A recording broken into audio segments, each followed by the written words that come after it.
Halo guys, selamat sore untuk kita semua di mana saja berada. Di saat sore hari ini kami akan mendiskusikan tentang kapitalisme dan eksistensi masyarakat adat di Papua.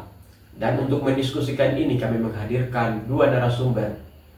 Yang pertama dari kawan-kawan dari Green Papua dan yang kedua kawan-kawan dari Komisi Somatua Intan Jaya.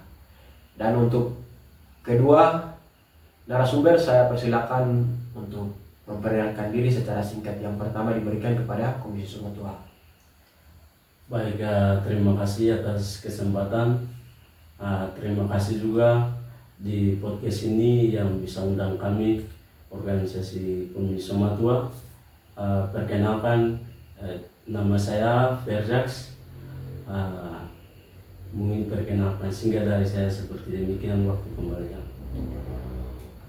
Terima kasih. Yang kedua akan diperkenalkan oleh kawan-kawan dari Green Papua. Baik, terima kasih dan selamat sore untuk kita semua. Perkenalkan, nama saya Tony, saya dari Green Papua. Selamat. Baik.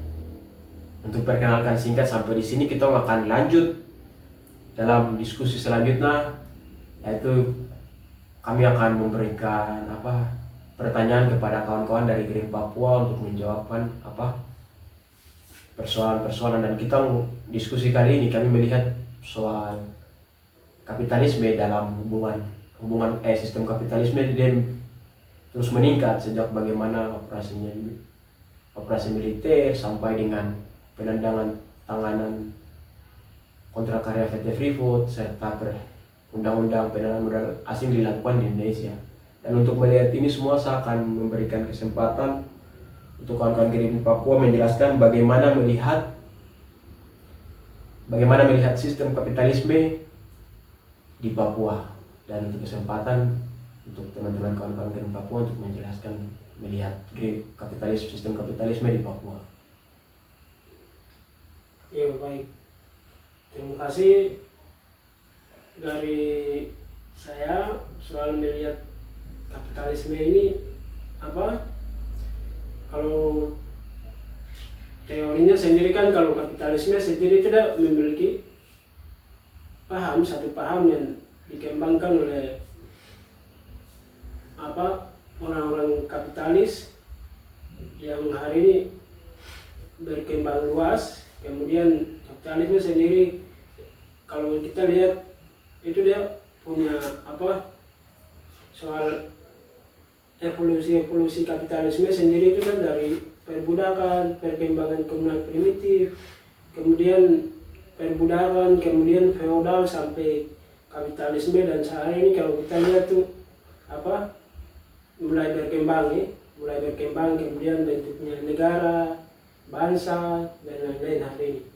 Jadi kalau kapitalisme sendiri kan dia punya mulai perkembangan penaklukan yang dilakukan itu dulu di Eropa. Kemudian kalau kita lihat sendiri kapitalisme sendiri itu dia punya pahamnya kan, dia punya kapitalis sendiri berarti dia punya orang-orang yang melakukan itu, aktornya. Kemudian lagi berarti dia menggunakan sistemnya yang dia pakai dalam itu. Jadi yang kapitalisme sendiri dia memiliki alat produksi, kemudian modal, kemudian barang. Itu dia mempunyai barang-barang ini yang dikontrol oleh individu maupun kelompok-kelompok tertentu ya, untuk menguasai dunia, untuk menguasai ekonomi. Itu lebih singkatnya begitu. Kalau saya lihat di perkembangan sistem kapitalisme di Papua sendiri, kalau sistem perkembangan di Papua sendiri itu sistem kapitalisme Papua sendiri itu tidak terlepas dari itu yang tadi perkembangan alat-alat produksi, kemudian juga perkembangan modal itu sendiri. Jadi yang hari ini itu kapitalisme juga punya cara untuk bagaimana juga mentaklukkan tempat baru yang dia lahirkan, itu salah satunya itu kolonialisme itu sendiri. Dia lahirkan salah satunya itu kolonialisme itu sendiri dari kapitalis itu. Kemudian juga rasisme juga demikian. Kemudian juga militer juga demikian. Jadi yang saya di sini saya lihat itu soal sistem kapitalisme.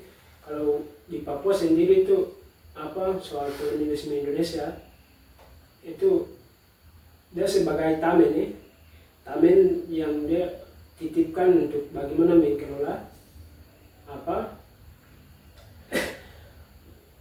program-program daripada kapitalisme itu sendiri.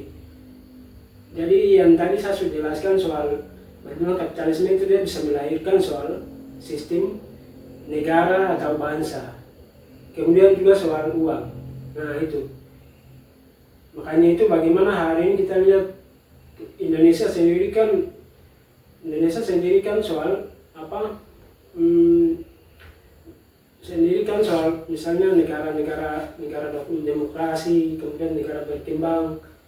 Tapi bagaimana dia menganut soal yang hari ini, yang praktik-praktik yang dia lakukan saat ini, itu sistem kapitalisme. Sistem kapitalisme yang bagaimana menghancurkan soal mengakumulasi modal, kemudian bagaimana perkembangan sistem teknologi, alat-alat produksi yang dia mulai berkembang itu soal itu. Jadi yang semua ini negara dia maunya itu bagaimana privatisasi soal alat-alat produksi, kemudian sumber-sumber daya alam itu mulai merampas sumber-sumber daya alam itu sudah mulai meningkat itu. Dan sudah mulai meningkat. Nah, yang salah satunya yang hari ini kita lihat di Papua sendiri. Papua sendiri itu mulai berkembang juga. Kapitalisme mulai berkembang juga dari, saya pikir itu Papua itu bukan baru juga, tapi dari sejak tahun 90-an 60-an, 40-an itu sudah ada. Kemudian soal setelah undang-undang penanaman modal, setelah undang-undang penanaman modal di Indonesia terjadi itu 1946 berapa? 46 67 kayak. Kemudian itu dilanjutkan dengan itu kontrak karya PT Freeport Itu 7 April. 7 April.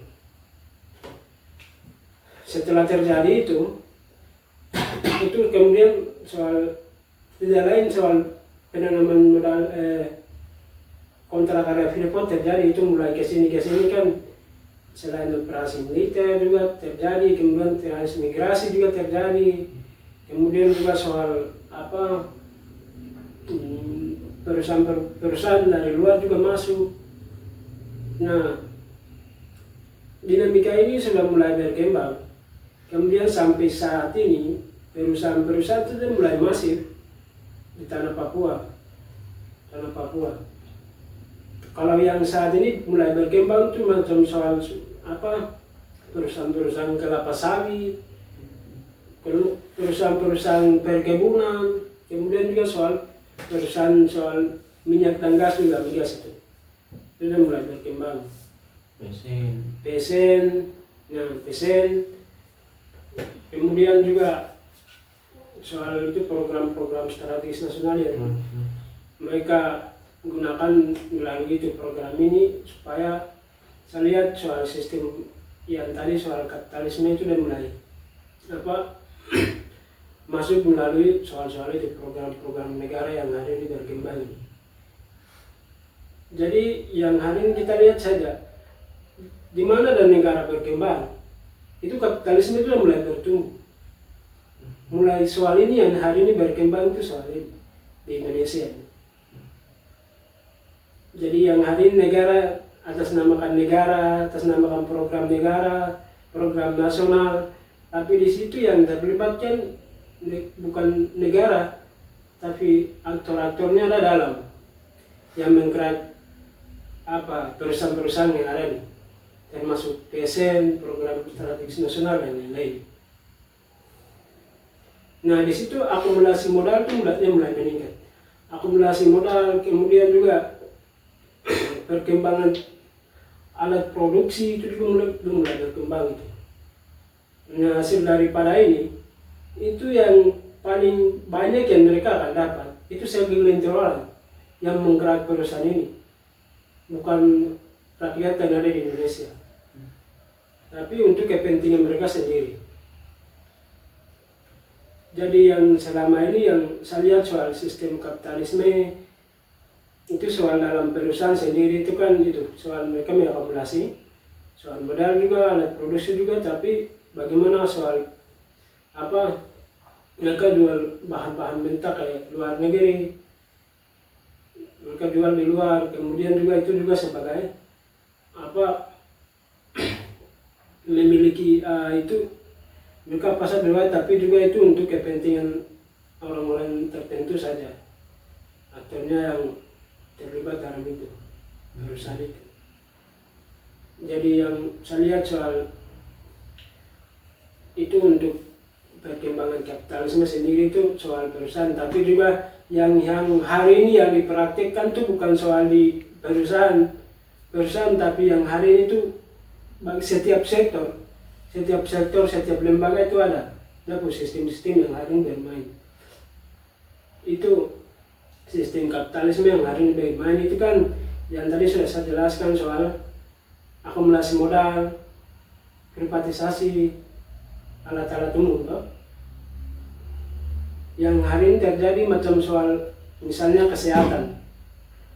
Misalnya kesehatan berarti yang hari ini kan alat-alat kesehatan, obat-obat yang hari ini kan mereka privatisasi. Jadi itu kita tahu bahwa privatisasi alat kesehatan berarti dia akumulasi modal dalam kesehatan. Jadi itu bagian daripada sistem kapitalisme yang dia jalankan untuk segelintir orang, untuk kepentingan diri pribadi. Sebenarnya alat-alat ini untuk melayani masyarakat yang tidak memiliki alat modal yang tidak memadai sampai ke sana, tapi ini untuk bagaimana negara tidak pikir soal bagaimana gratiskan untuk rakyat berobat. Tapi yang hari ini dipikirkan kan bagaimana mengakumulasi modal. Itu yang hari ini kebijakannya begitu. Yang hari ini bermain. Itu soal dalam sistem kesehatan sendiri. Kalau pendidikan juga sama. Yang hari ini pendidikan juga sama. Pendidikan juga sama soal bagaimana akumulasi moral dalam pendidikannya mulai berkembang juga. Karena yang hari ini semakin negeri ini tidak ada, kemudian swasta ini yang paling banyak hari ini di Papua. Pendidikan swasta, lembaga-lembaga swasta dan semakin banyak. Yang di situ juga bagaimana mereka mengakumulasi modal, bagaimana mereka praktik daripada sistem kapitalisme itu ada. Jadi yang hari ini kita lihat di tanah Papua ini, pendidikan kah, kesehatan kah, macam-macam ini kita tidak bisa bilang kampus ini bagus kah atau kesehatan ini bagus kah, macam-macam narasi-narasi ini dibangun juga. Tapi yang hari ini yang paling menderita itu rakyat setempat, rakyat Papua itu sendiri yang mengalami itu hal ini. Yang mengalami hal ini kan rakyat Papua. Nah, soal ini memang berdampak pada rakyat Papua itu sendiri. Kemudian mulai berkembang misalnya di kota-kota hari ini kan pemutaran modal soal mulai pemutaran modal melalui pasar-pasar yang ada di itu kota-kota, tahu pasar-pasar tradisional yang ada di tanah Papua. Itu mulai berkembang dan bagaimana mereka juga pemudahan ini menaklukkan pasar-pasar yang ada, menaklukkan kios-kios kecil yang ada, menaklukkan mama-mama Papua yang hari ini berjualan di pinggir-pinggir jalan yang ada. Itu tuh mulai berkembang. Pemuda juga menggunakan dia punya mainkan melalui dia punya modal-modal. Jadi yang hari ini kita lihat saga-saga toko-toko besar mereka jual makanan-makanan Papua, mereka jual sayur-sayur Papua mereka jual. Kemudian juga ubi, keladi, singkong mereka jual hari ini. Jadi orang masyarakat Papua, kemudian masyarakat yang ada di tanah Papua, itu mereka beli lebih banyak beli di toko-toko dibandingkan dengan pasar. Karena mereka anggap bahwa yang di toko itu lebih bersih daripada yang umum. Nah, artinya bahwa ada pemodalnya dia menaklukkan apa melalui usaha-usaha kecil yang dia bangun. Sudah dilakukan oleh masyarakat adat. Nah itu usaha-usaha yang dilakukan oleh masyarakat adat itu dia mulai tersingkir toh, tersingkir dari mereka punya itu aktivitas. Jadi penguasaan pasar soal apa momo dan lain-lain itu tidak ada. Hari ini sudah mulai kemunduran karena perkembangan pemodal itu ada. Itu mulai berkembang itu kemudian juga saya lihat soal tingkat yang tadi soal masyarakat adat dan lain-lain, yang kemudian tadi yang perusahaan-perusahaan itu juga berdampak besar tuh ke masyarakat adat juga setempat masyarakat adat setempat. Kemudian juga itu bukan cuma itu saja, tapi macam masyarakat adat korban lebih artinya soal dong punya pendapatan sumber daya alam juga kan. Yang lebih berdekatan dengan masyarakat adat kan tanah, hutan, itu kan ya punya aktivitas keseharian kan di situ. Hutan, kemudian kebun, hutan, air yang ada, sungai yang ada, danau yang ada, itu jadikan dong kebun. Dong punya ambil makanan, ikan dan lain-lain itu di situ. Jadi dianggap mereka punya pasar gratis lah. Gitu. Pasar gratis itu di situ. Jadi yang hari ini yang perkembangan perusahaan-perusahaan besar yang 2 juta hektar, 1000 hektar dan lain-lain yang hari mulai berkembang. Ini benar-benar menghancurkan itu ekstensi masyarakat adat itu sendiri. Jadi kita tidak mengalami ekosida juga, tetapi juga macam kebudayaan etnosida itu juga kita mengalami. Berarti tiga etnosida kemudian berdampak pada genosida. Itu akan mengalami soal ini hari ini. Karena yang kita lihat di misalnya ekstensi masyarakat juga dong punya ekosistem dihancurkan, sumber daya alam dihancurkan. Itu kan dia semakin menyingkir, masyarakatnya sudah mulai menyingkir. Kemudian mereka punya budaya-budaya yang dulunya pernah dilakukan di hutan, kemudian yang mereka ambil bahan-bahan untuk noken, untuk dong punya menjahit noken, kemudian dan pakaian dan lain-lain itu kan ada yang ambil dari hutan. Nah, mulai soal-soal ini dia mulai kemunduran. Artinya itu dia mengalami etnosida, dia mulai mengalami etnosida hari ini. Kemudian itu dimanfaatkan oleh yang hari ini kan pemerintahan yang dibangun oleh Indonesia sendiri di tanah Papua. Jadi sistem kapitalisme dia mulai berjalan, tapi bagaimana kolonialisme itu juga dia mulai bermain juga soal itu. Bagaimana memenangkan itu sistem kapitalisme dalam itu pemerintah juga. Jadi macam kapitalisme sendiri dia tidak mengontrol sumber daya alam, kemudian alat-alat produksi tapi bagaimana juga dia mengontrol karakter manusia, dia mengontrol karakter manusia, dia mulai mengontrol. Artinya bahwa dia punya narasi yang dibangun dalam masyarakat itu sendiri itu harus memiliki usaha, tapi usaha yang bagaimana toh? Usaha-usaha seperti kepentingan pribadi untuk mengakumulasi modal, atau usaha-usaha untuk kepentingan bersama dengan masyarakat atau dengan rakyat. Karena tidak mulai soal itu, bahas soal itu. Tapi yang hari ini yang ekonomi yang dibangun kan menindas masyarakat yang lain.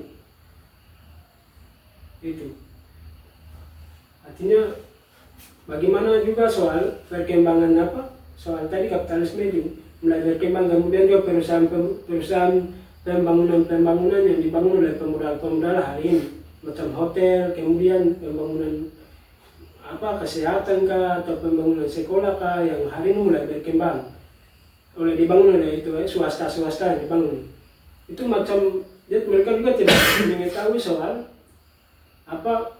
pola pembangunan yang teratur toh. Misalnya soal AMDAL soal AMDAL itu juga mereka tidak melihat soal itu. Yang hari ini kan maunya itu bangunan harus jadi untuk tempat mengakumulasi modal. Tapi dia tidak melihat soal pembangunan yang dibangun itu tempat yang layak tidak. Jadi mereka tidak melihat. Perusahaan yang bangun itu tempat yang layak tidak. Itu mereka tidak melihat soal itu. Tapi bagaimana dia punya targetnya itu bagaimana mengakumulasi modal. Itu. Bagaimana dia mendapatkan keuntungan yang lebih banyak daripada yang sebelumnya. Dia pikirannya soal itu. Jadi hari ini kita tidak bisa bilang bahwa ini untuk mereka bukan untuk ruang-ruang kerja untuk masyarakat.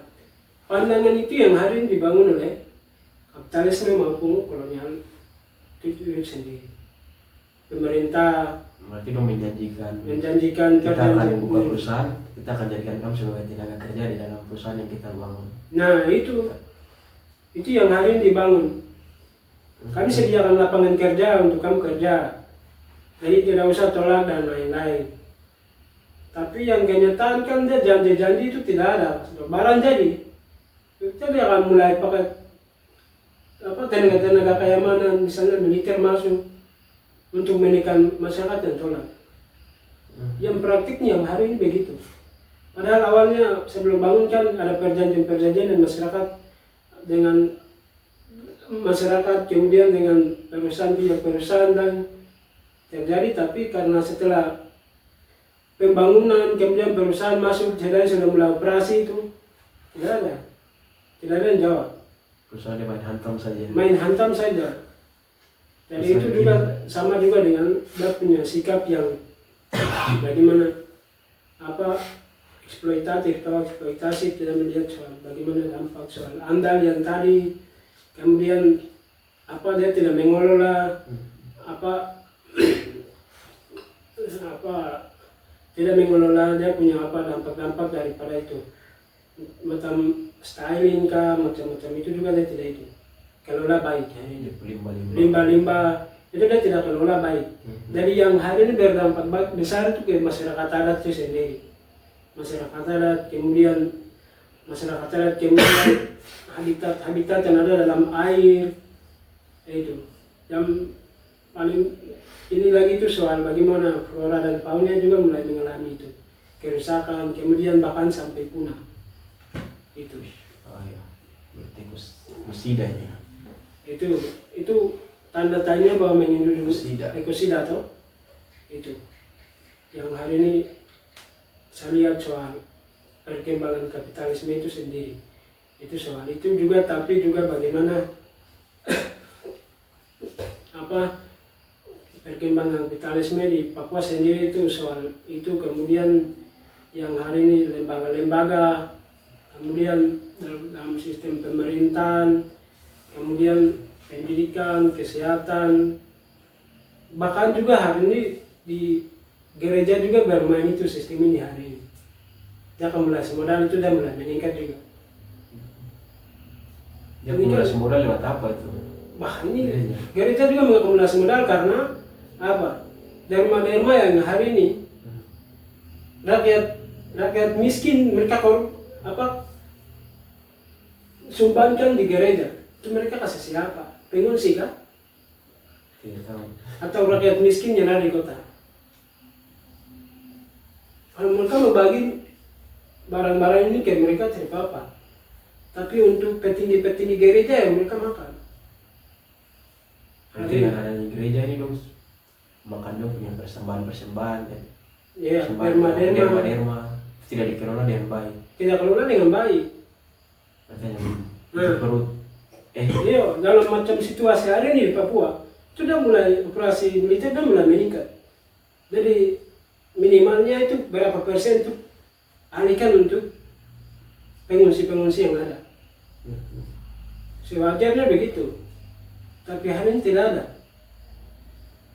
Jadi yang namanya akumulasi modal, yang tadi bilang kapitalisme akumulasi modal, kemudian akumulasi alat-alat produksi dan lain-lain. Itu bukan soal perusahaan saja, tapi dia punya terstruktur di bawah.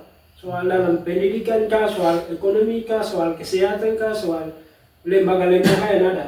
Itu dia mulai soal pakai sistem ini. Yang hari ini, kepentingan pribadi. Kepentingan pribadi yang hari ini dipakai. Ya, praktek-praktek ini hari ini dilakukan.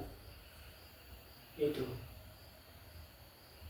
Jadi yang hari ini wajar saja bagaimana rakyat Papua, kemudian elit Papua mengejar dong punya kehidupan sehari-hari dengan kepentingan pribadi, bagaimana mengizinkan perusahaan, bagaimana mendatangkan sesuatu yang sesuatu yang bermanfaat untuk dia sendiri, dia sendiri. Ini kan budaya-budaya ini yang dia praktekkan, budaya-budaya kapitalis yang dia praktekkan hari ini untuk kepentingan pribadi. Dia punya narasi yang dibangun. Kita rakyat Papua juga bisa untuk membangun ekonomi mandiri, tapi ekonomi mandiri yang model apa kan kita belum tahu.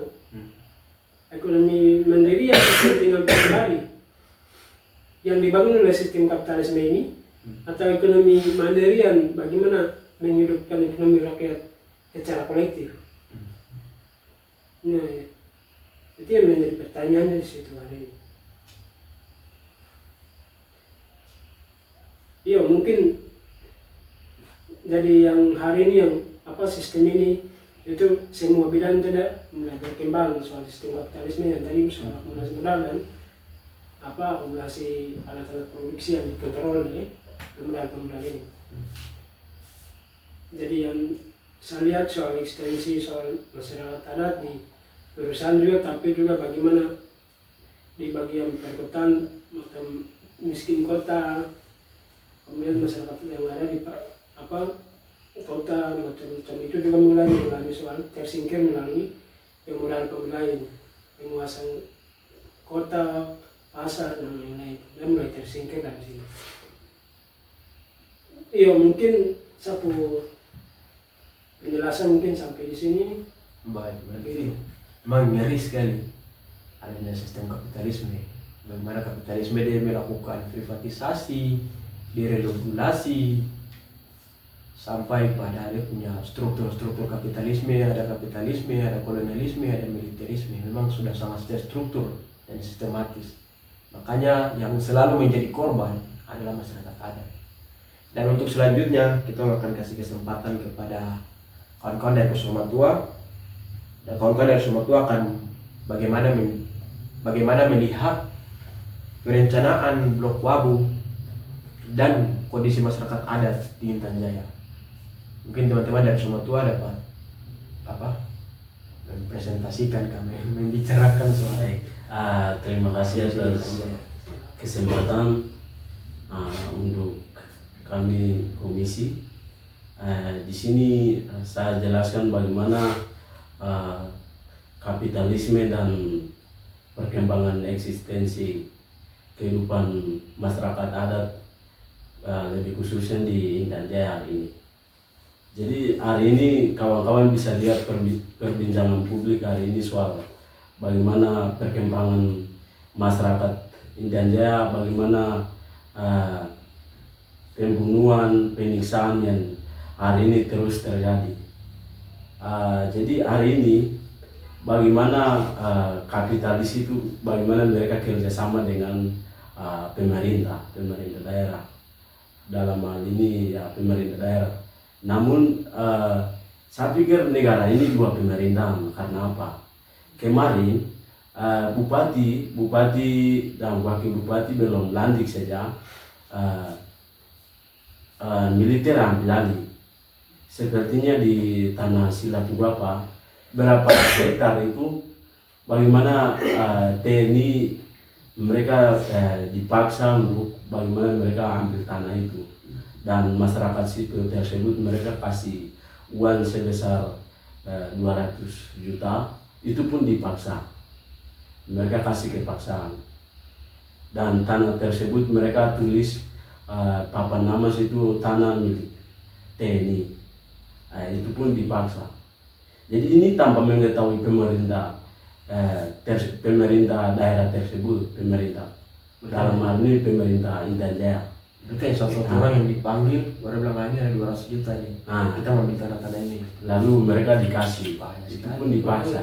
Dan itu tidak mengetahui pemerintah tersebut. Karena kalau kita melihat pemerintah daerah setempat itu, mereka itu bagaimana memperpanjangkan kerja dari pemerintah pusat itu sendiri. Tapi bagaimana mereka tidak mengetahui pemerintah dan ambil alih langsung. Dan hari ini konflik bersenjata itu dia mulainya itu dari tahun 2018. Konflik apa? 2018, dan dari situ pertama mereka bunuh itu Otis Sondegao. Otis Sondegao ini dia anak SB, dia pelajar, namun mereka bunuh tanpa alasan yang tidak jelas.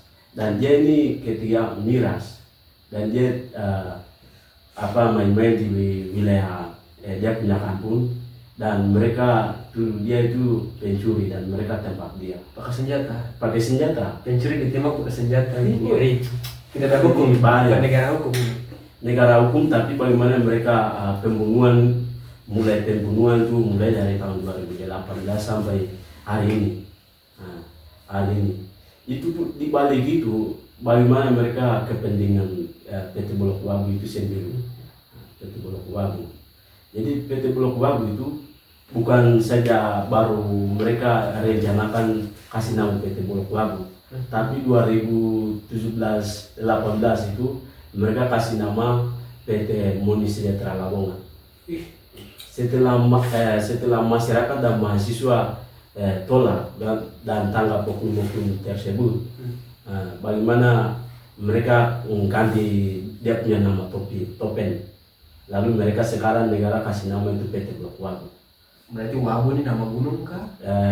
Wabu ini nama kali, dan nama tempat yang mereka kasih nama PT Bulog Wabu. Jadi nama PT-nya itu PT TBK Antam. PT TBK Antam, PT Bulog Wabu.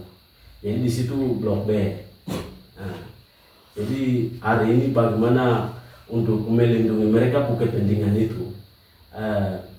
Ketika mulai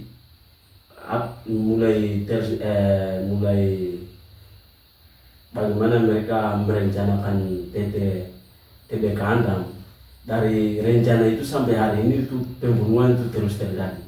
Pembunuhan, pengungsian, dan pengungsian secara kepaksaan di seluruh itu, di seluruh wilayah Intan Jaya.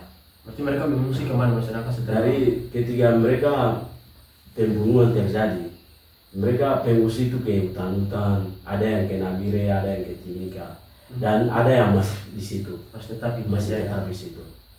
Dan khusus melalui diskusi kita hari ini, saya sampaikan lagi ke saya punya masyarakat Intan Jaya itu, mereka ini tidak ada kabupaten selain Kabupaten Intan Jaya ini, khusus orang Moni, bukan orang Moni tapi orang Migani, tapi hanya di Intan Jaya saja. Jadi ketika pembunuhan, pengisiran terjadi itu, mereka selalu ditembak karena tidak ada tempat yang mereka untuk menyelamatkan mereka punya diri. Jadi kebanyakan yang ekonomi lemah untuk bayar tiket dan orang tua yang tidak bisa jalan itu selalu ditembak di Intan Jaya. Tempat-tempat TKP selalu mereka di situ. Berarti di Intan Jaya mereka berkebun atau ada bantuan-bantuan dari pemerintah untuk bagaimana mereka selama di Intan Jaya mereka diberi makan atau tidak di pengungsian, mereka diberi bantuan dari pemerintah Intan Jaya atau tidak gitu. Untuk bantuannya itu biasa ketika situasi terjadi dalam 1 minggu atau 2 minggu kemudian selalu pater turun, dan setelah pater itu biasa bantuan sembako Pemda biasa turun. Itu pun wilayah-wilayah tertentu yang kendaraan bisa jalan. Kalau tempat-tempat yang macam untuk sudut-sudut kan tidak bisa, tidak bisa dapat bantuan dari Pemda. Padahal mereka juga bagian dari korban, bagian dari pengungsian. Jadi ketika pembunuhan, penyisiran terjadi itu, bagaimana mereka dari kampung ke kampung, dari kampung yang tidak terjadi konflik. Jadi selalu mereka begitu. Berarti jalan di Intan Jaya itu rata aspal semua sampai di keliling kota Intan Jaya atau hanya di bagian kota, sedangkan di distrik-distrik lain tidak ada akses jalan.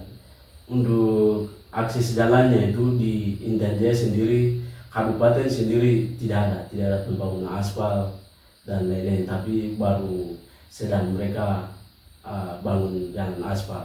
Tapi itu hanya di area kabupaten saja, di kota. Tapi di bagian desa, distrik, bagian jantung kota juga, tapi di bagian kali sebelah itu masih begitu. Berarti saat konflik ini mereka tidak bisa dapat akses makanan. Untuk Misalnya kita bisa katakan karena tidak ada jalan, pemerintah tidak bisa layani dengan baik. dia bisa layani dengan baik. Bahkan sampai biasa 1-2 minggu, bahkan 1 bulan baru biasa Pemda turun. Dan ketika masyarakat kecil ini ketika mau ke kebun, selalu TNI dapat alat. Kok kemana, tujuan kemana?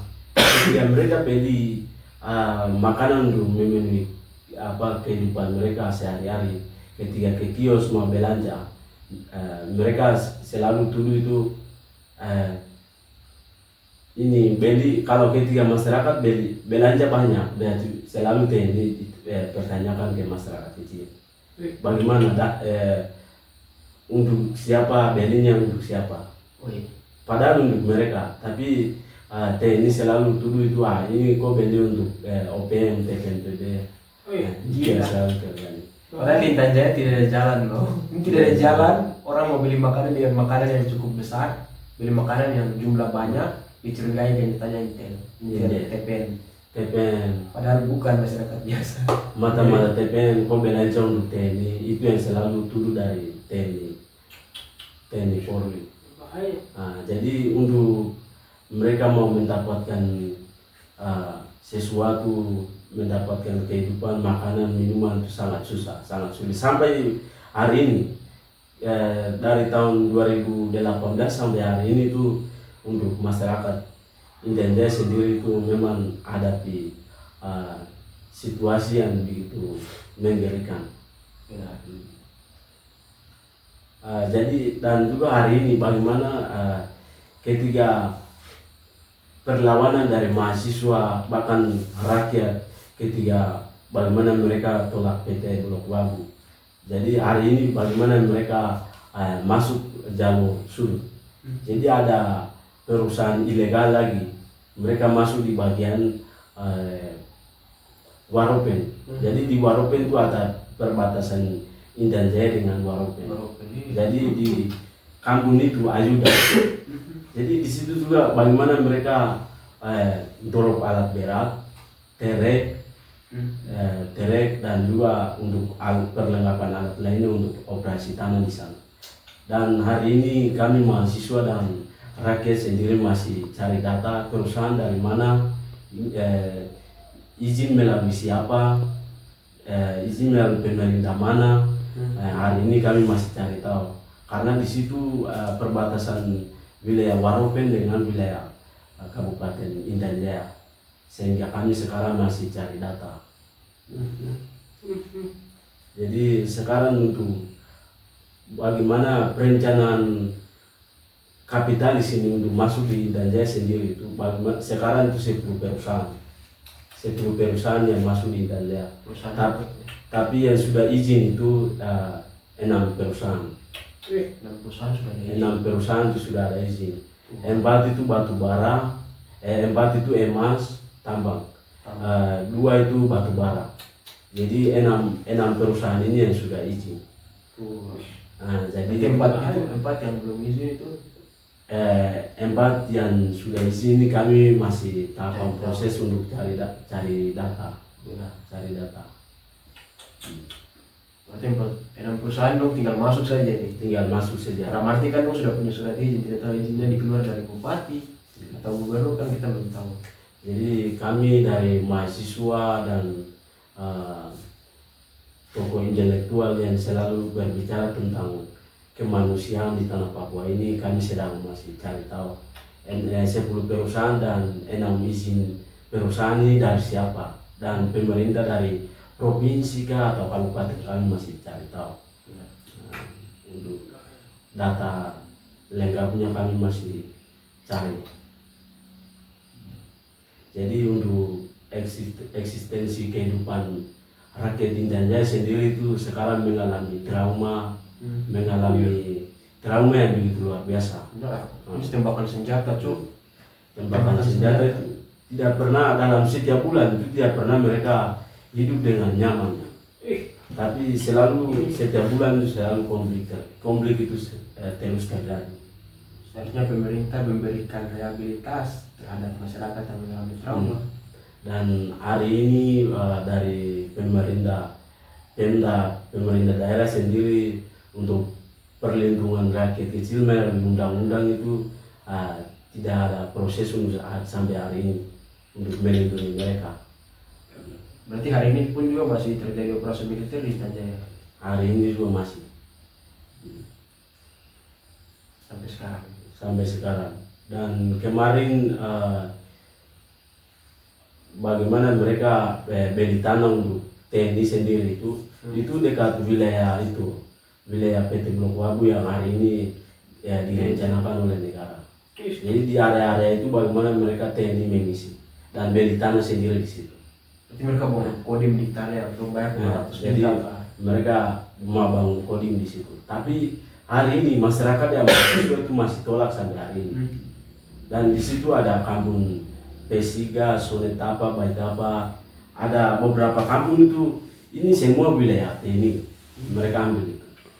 Jadi nanti untuk ke depan itu ketika berapa kampung ini TNI mereka ambil dan jadikan mereka buka kodim, nanti masyarakat tersebut itu nanti mereka hidup di mana? Karena di Intan Jaya geografis wilayah Intan Jaya sendiri di jantung kota itu sebelah gunung, di bawah gunung, di atas gunung, dan di tengah itu ada kali besar, kali Doabu dan kali Wabu. Kali Wabu yang sekarang dinamakan PT Blok Wabu itu. Jadi di tengah-tengah itu yang masyarakat mereka hidup. Jadi Sugapa Iya, Sugapa itu yang jantung kota. Jadi di situ juga ada banyak kampung. Jadi ketika benar-benar PT Blok Wabu ini masuk, kali Doabu ini dia punya kali muara ini itu sampai di Sarmi di sini. Sarmi di Jayapura. Jadi ketika operasi masuk, ketika investasi masuk, PT Blok Wabu sendiri masuk di sana. Itu masyarakat Intan Jaya sendiri itu tidak tahu nanti mereka hidup di mana. Karena selain Intan Jaya, orang Migami sendiri itu tidak ada tempat lain selain Intan Jaya, di situ saja. Nah, jadi pemerintah pusat mereka kan tidak tahu. Mereka kan tidak tahu.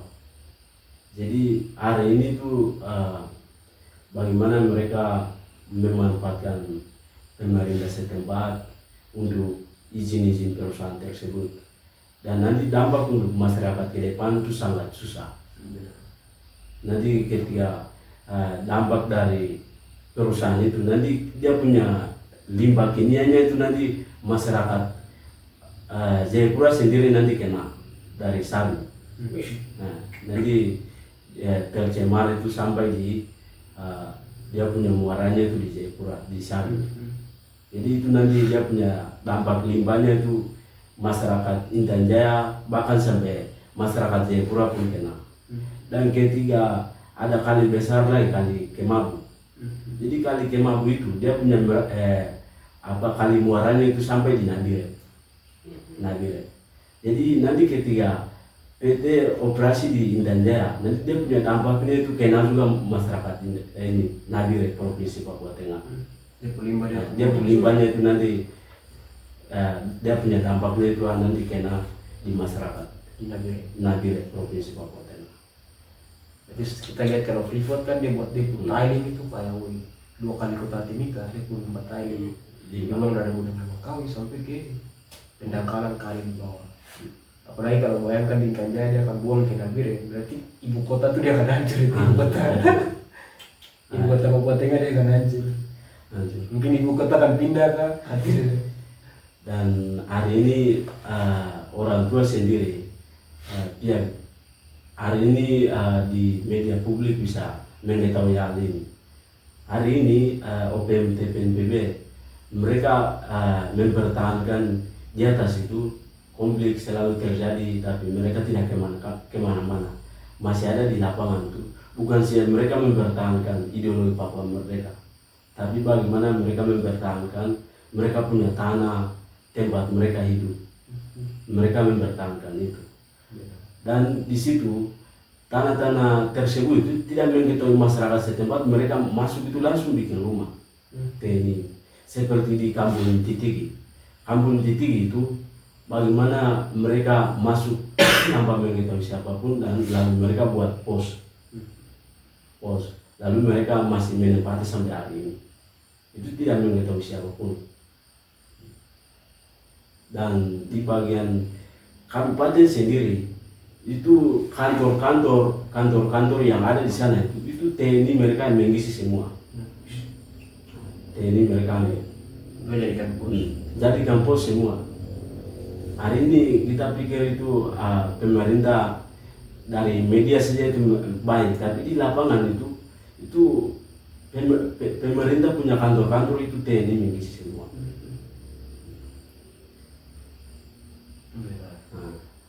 Jadi OPM hari ini itu bagaimana mereka mempertahankan, mereka punya tempat tinggal, tanah adat itu yang mereka mempertahankan. Karena mereka tahu dampak dari perusahaan. Dan kawan-kawan selalu pantau di media massa, selalu pantau bahwa pernyataan dari OPM TPNPB itu selalu menjaga mereka punya tanah. Dan PT Bulog Wabu sendiri itu mereka selalu menolak. Dan mereka hari ini mereka tahu itu dampak dari PT Freeport hari ini ketika tahun 1967 ketika PT Freeport masuk sampai hari ini itu dampak buruk dari dia punya limbah itu kena masyarakat Amue, dan itu mereka tahu. Amue mereka tahu. Jadi mungkin dari saya seperti demikian, waktu kembalikan. Siap. Terima kasih. Terima kasih. Mungkin sangat nyeri di Intan Jaya karena setiap jalan, setiap kampung, setiap distrik memiliki pos-pos militer. Pos-pos militer ini dibangun untuk bagaimana melakukan operasi militer dengan mudah dan juga melakukan operasi militer yang mudah, tetapi juga dia melakukan bagaimana melakukan pembunuhan, pemerkosaan, perampasan terhadap masyarakat adat yang ada di Intan Jaya, sehingga banyak yang mengungsi di Nabire, Timika, bahkan mengungsi di hutan-hutan belantara Megani, Intan Jaya yang terjadi di Intan Jaya saat ini. Tapi juga ada juga yang menjadi TPNPB di Intan Jaya, dan menjadi TPNPB juga bagaimana untuk melindungi tanah adat mereka dari perampasan para kapital di Intan Jaya. Mungkin begitu diskusi saat ini. Mungkin yang terakhir itu saya akan memberikan pertanyaan kepada kedua narasumber, yaitu alternatif bagaimana melawan kapitalisme di Papua, yang akan dijelaskan oleh dari kawan Green Papua, dan kedua nanti akan dijelaskan dari kawan Komisi Tua. alternatifnya bagaimana untuk melawan kapitalisme di Papua pada kawan. Ya mungkin dari saya soal alternatif sendiri itu hari ini kita bagaimana tahu soal perkembangan kapitalisme, sistem kapitalisme itu sendiri. Artinya bahwa dia bagaimana mengakumulasi modal, yang bagaimana menindas rakyat dengan rakyat itu. Artinya bagaimana pemodal menindas rakyat dan lain. Itu harus rakyat tahu. Kemudian bagaimana perusahaan-perusahaan yang harus dibangun itu juga harus tahu itu kepentingan siapa, itu harus tahu. Itu untuk kepentingan siapa, pemodal atau untuk rakyat atau negara. Itu juga kita perlu mengetahui soal itu juga. Dan kemudian yang hari ini bagaimana membangun kesadaran rakyat soal musuh-musuh soal kepentingan pribadi dan kepentingan politik, soal-soal itu kita bagaimana membangun kesadaran kepada rakyat. Rakyat yang tidak tahu soal barang ini. Kita tetap penting untuk bagaimana diskusi-diskusi, melalui diskusi-diskusi, melalui pendidikan-pendidikan yang harus dibangun di masyarakat itu sendiri. Kemudian juga bagaimana sosialisasi-sosialisasi yang harus dilakukan oleh mahasiswa, pemuda yang hari ini ada kepada masyarakat itu penting. Biar bagaimana membangun kesadaran-kesadaran soal perampasan, pembunuhan, kemudian bagaimana penguasaan pasar yang ada dilakukan oleh pemuda-pemuda. Ini penting untuk bagaimana kita sosialisasi, diskusi melalui pendidikan-pendidikan yang kita harus kasih tahu ke masyarakat. Itu penting sekali untuk kita kasih tahu untuk bagaimana kita melawan sistem kapitalisme yang dibangun di Papua. Ya, itu mungkin dari saya itu seperti itu. Mungkin ideologi alternatif kan kita tahu kalau hegemoni kapitalisme itu kan ideologi kapitalisme itu kan ideologi demokrasi liberal. Jadi demokrasi liberal kan dia punya hegemoni yang dibangun dalam rakyat tertindas. Itu ideologi seperti apa yang harus dibangun dalam watak atau kebudayaan yang harus dibangun oleh rakyat tertindas, itu seperti ideologi seperti apa sebagai alternatif? Ya mungkin soal ini mulai lihat dari perkembangan sistem kapitalisme yang sudah mulai kental, kemudian menuju sistem yang masuk ke kapitalisme ini. Ini kan sudah mulai berkembang bagaimana ideologi liberal soal tadi kapitalisme dibangun oleh pemuda, penguasa yang hari bagaimana cara menguasai ini. Jadi kan Marxisme dalam buku Marxisme itu menjelaskan soal itu toh. Bagaimana pemisahan di antara alam dengan manusia dilakukan oleh manusia itu sendiri, yang bagaimana untuk kepentingan menaklukkan masyarakat dengan masyarakat yang lain untuk kekuasaan itu. Jadi bagaimana Marx menjelaskan soal bagaimana dalam masyarakat itu sendiri yang bagaimana sistem menghancurkan sistem berkelas dalam masyarakat, dalam negara itu sendiri.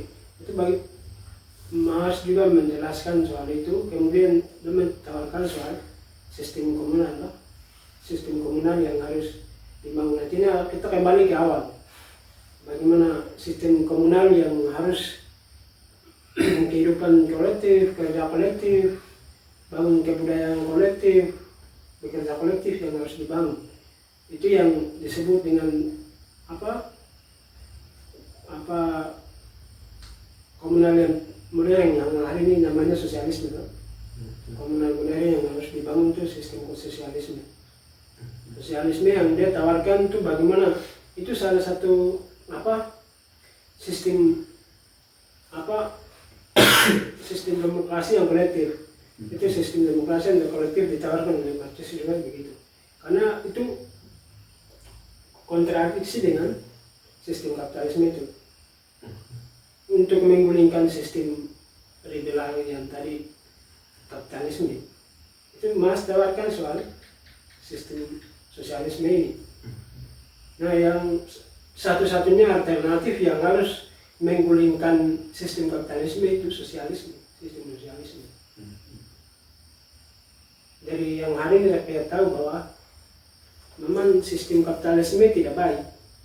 Berarti harus kita bangun sistem kolektif, sistem sosialisme itu harus penting sekali di Papua.